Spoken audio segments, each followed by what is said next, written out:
अस्सलाम वालेकुम। आज हम यौम दस्तूर से मुताल्लिक मालूमात हासिल करने वाले हैं।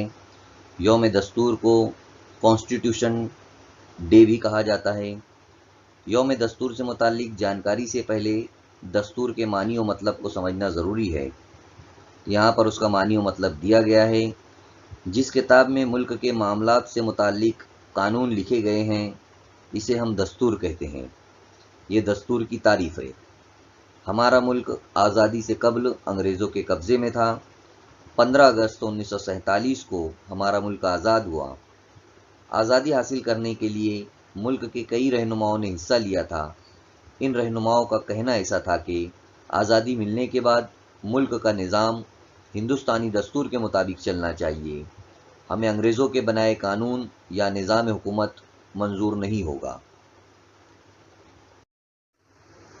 आज़ादी मिलने से एक साल कबल 1946 से यानी 1946 से दस्तूर बनाने का काम शुरू हो चुका था। दस्तूर बनाने के लिए सबसे पहले एक कमेटी बनाई गई जिसे दस्तूर साज मजलिस कहा जाता है। दस्तूर साज मजलिस में कुल 299 यानी 299 अरकान थे। डॉक्टर राजेंद्र प्रसाद दस्तूर साज मजलिस के सदर थे। डॉक्टर बाबा साहब अम्बेडकर दस्तूर साज मजलिस की मुसव्वदा कमेटी के सदर थे। ये बात याद रखना है। डॉक्टर बाबा साहब अम्बेडकर, डॉक्टर राजेंद्र प्रसाद, मौलाना अबुल कलाम आज़ाद, पंडित जवाहरलाल नेहरू, सरोजनी नायडू वगैरह दस्तूर साज मजलिस के रुकन थे। जो कमेटी बनाई गई थी उसके ये तमाम अरकान थे।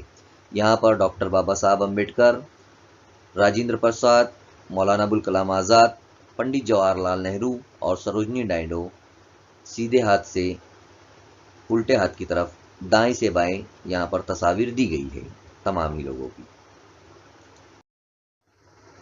दस्तूर बनाने में 2 साल 11 महीने और 17 दिन का अरसा लगा।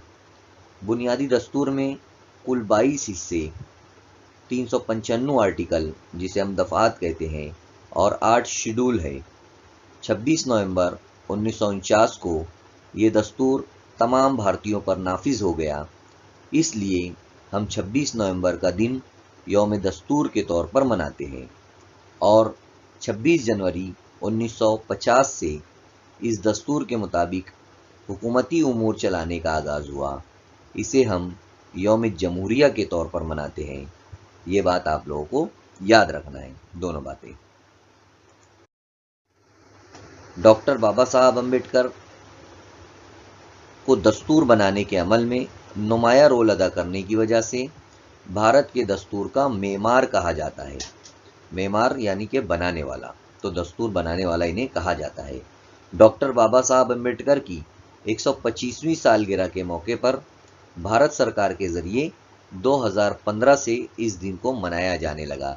यानी 26 नवंबर को यौम दस्तूर के तौर पर 2015 से मनाया जाने लगा। उम्मीद करता हूँ कि ये वीडियो आपको पसंद आया होगा।